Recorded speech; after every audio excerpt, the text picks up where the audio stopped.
Life support systems failing. How did you find me? Give us Dawn now or face the consequences. Never, I need her. Where did that other lady go? The one with the white hair.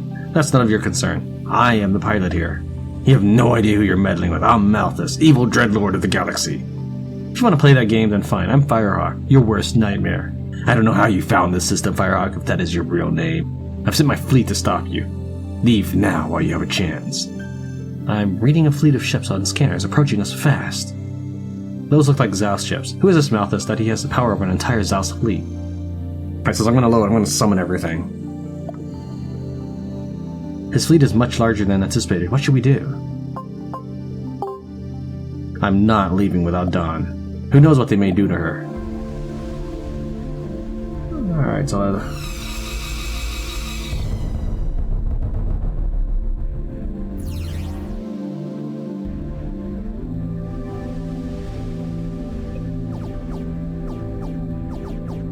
I'll save that one. Even it's most damaged, or it's pretty damaged, but I'll save it for last.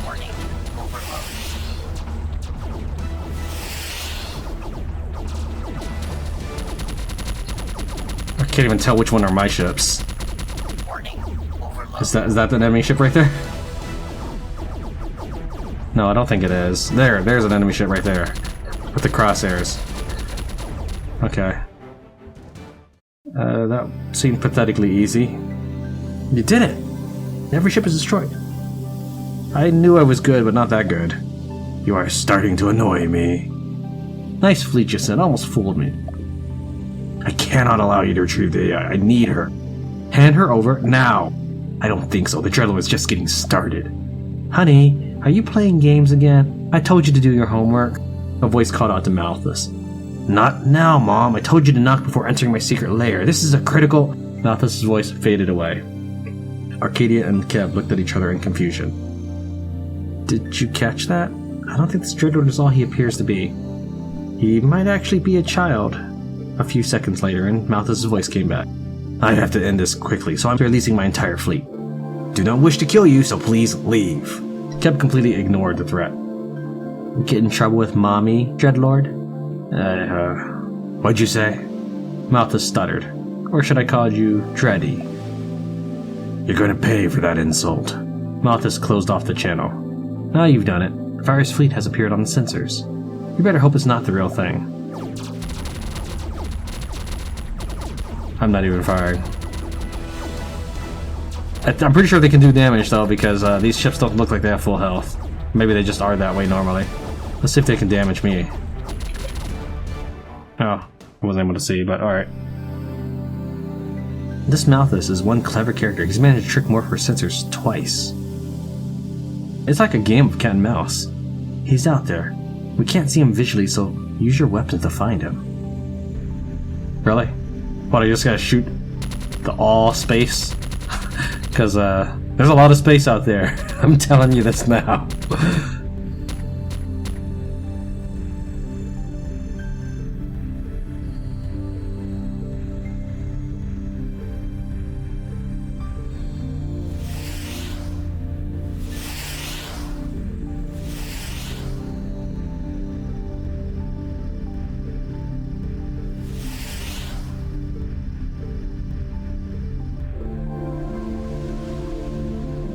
Okay, so I just have to go up to that gray ship and just shoot it once or something?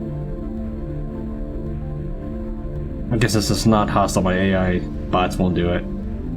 Which will leave the player to cause the trigger to happen. Yeah, you can't see him. He's there, but I'm gonna check out this blue thing first. Alright. Let's shoot the blue thing then. Nothing. Alright, let's shoot the ship.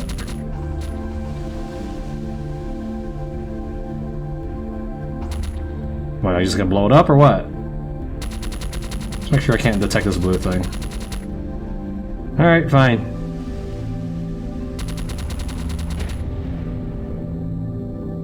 Good job. Can you believe it? A whole planet. It's a beautiful one, too. Could be a habitable planet. I'm scanning it now. I was right. This is very interesting. 2 billion people inhabit the planet. It seems the civilization is pre-space age. I'd rather stay clear of this planet, but we have to retrieve Dawn. Did the inhabitants know we're up here? We destroyed their satellite, after all. I highly doubt it. The planet has barely reached the information age. This satellite is not from this world. Another thing I find interesting is the whole planet is riddled with phantom traps, bombs, and weapons. I'm so far unable to differentiate what is real and not. Let's not take any chances and stay clear of the traps. I've got a lock on Dawn's location. I can land the ship without detection. Malthus is probably with her. Closest Arcadia could land the ship was a couple miles away from Dawn's location. The walk was peaceful, and the planet beautiful, yet a bit common. Feels nice to stretch. I haven't walked on a planet in a long time. You could at least change the backdrop then. You don't seem all that worried. She hasn't been missing for too long, and besides, this is kinda nice. This seems totally out of place. Who knows what kind of information they're trying to torture out of her? I think you're overreacting. Isn't this a kid we're after? I'm not so sure anymore. Never thought I'd be the one to say this, but you need to relax. Are you still scanning the area for traps? I'm making sure we're going around them, just in case they're real. The path opened to reveal the residential area. One house, in particular, stood out. That's the one. Arcadia and Keb crept around the side of the home to enter in the back door. They entered in through what looked like a primitive kitchen. No one was home. Arcadia motioned with her hand, and they walked past the dining area to the hallway. They carefully walked over what looked like toys and other randomly scattered objects. I'm detecting Dawn behind that door. I'm also detecting an explosive, but it is probably a fake. We have to save her.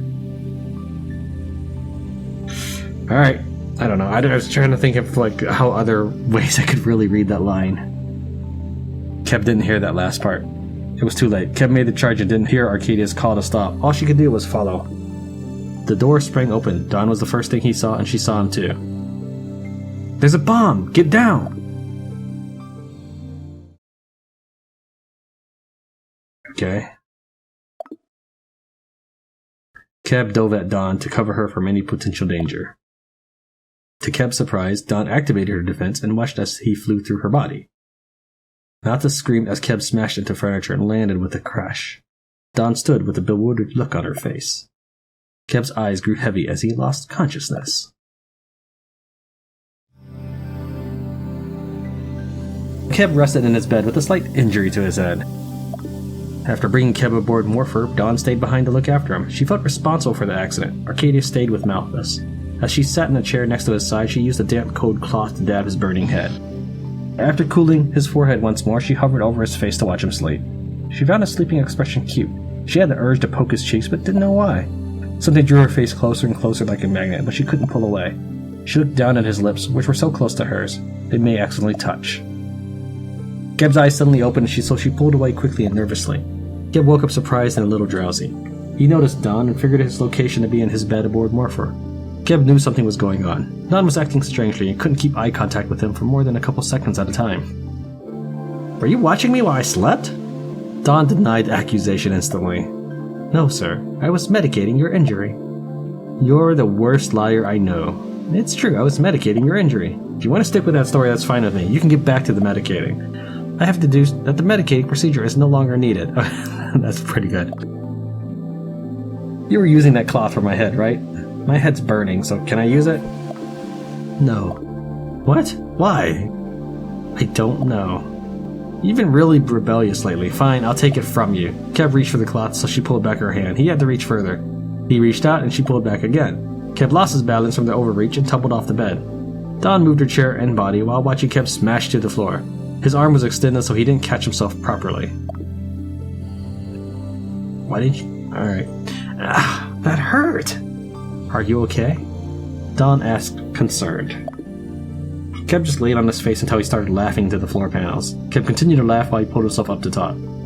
Why are you laughing? Are you not in pain? If you think he's in pain, or think he could have been in pain, why did you catch him? You have battle reflexes.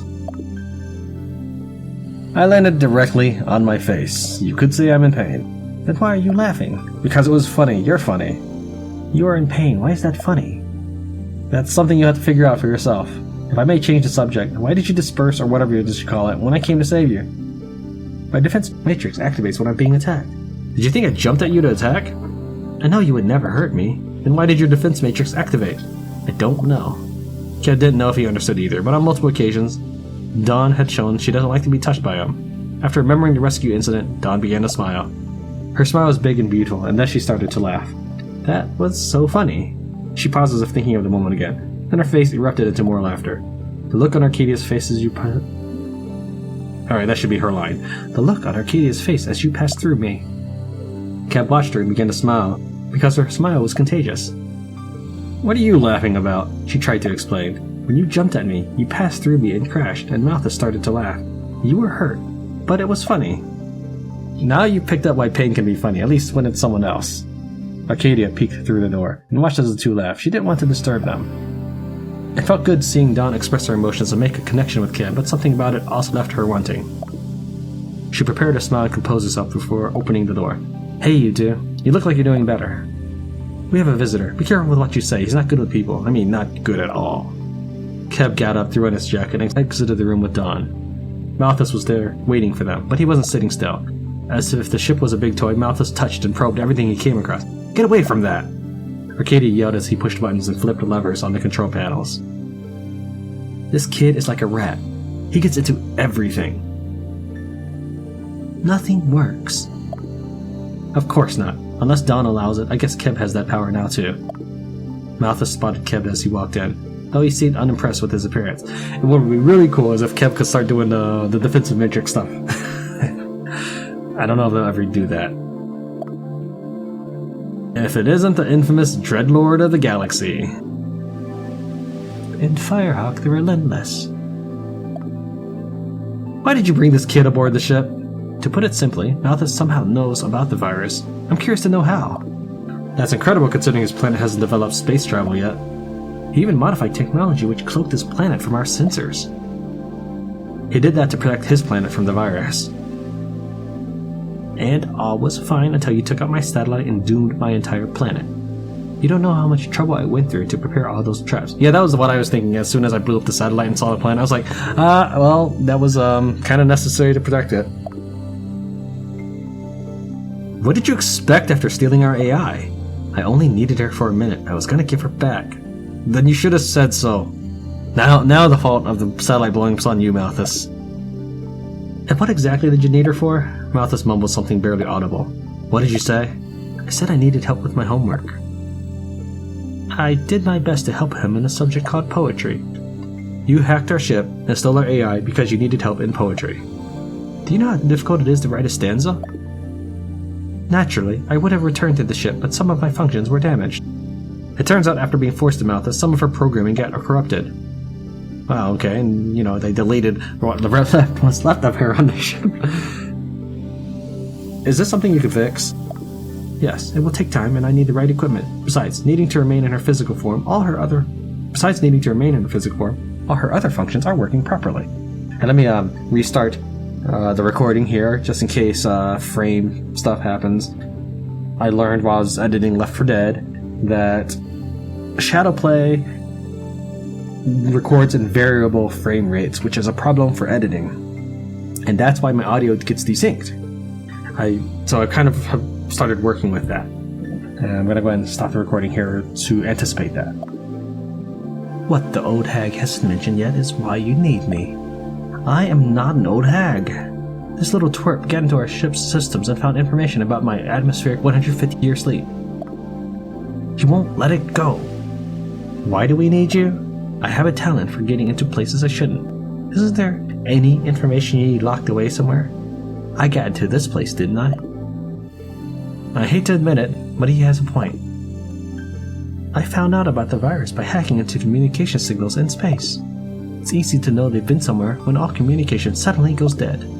They have a pattern of attack. I know where they are going to be next. And what is better to fight a virus? And what is better to fight a virus than a hacker? And who is better? Okay, how about this? And who is better to fight a virus than a hacker? I am impressed that Malthus could access my systems. The virus programming is similar to mine, so his methods may be useful. Malthus seemed pleased the AI liked his introduction. And you did all this with a satellite above your planet? Mostly. It's complicated. Did you build the satellite we destroyed? Heck no. I don't have the smarts for that. I'm a kid. I ordered it from a space merchant with credits I stole from his own account. You can do that? Keb leaned forward to whisper in his ear. Would you be able to transfer credits into this account?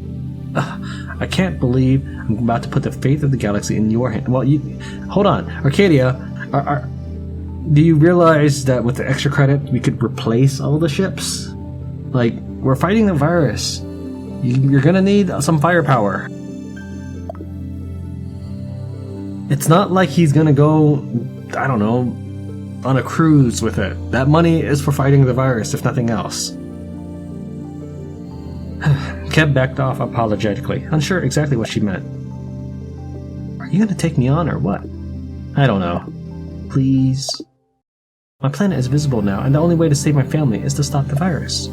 Of course we'll take you. I just wanted to hear you beg because of all the trouble you caused. This mouse won't take much space anyway. What? Oh, right. This mouse won't take much space anyway. Does anyone have an objection? Kib looked at Arcadia, who was being quiet throughout most of the exchange. It's your decision. Kib looked at her confused, so she brought up the reason why. I think it's safe to say that given your connection with Morpher, a change needs to happen. I've already talked it through with Dawn and she agrees. Arcadia walked up to Kib and looked squarely into his eyes. Okay, I thought she was going to call him Captain or something. I think that would have been a nice touch. I put my faith in you, Kib, and all the responsibilities and privileges that comes with. Dawn. Yes, Creator. I hereby transfer full access to all of Morpher's systems and give full authorization to Kib. You shall obey his orders as if they were my own. I'm not sure transfer would be the right word in this case, then. Unless she's losing access. That's what transfer would be. Maybe? I understand. In the ship database, you can find all the answers you seek about the virus, my people, and astral technology. Should anything happen to me, I trust you will take care of things. Arcadia was done speaking. Everyone looked upon Keb, awaiting his response. I won't let you down. It's time to pay Danon a visit.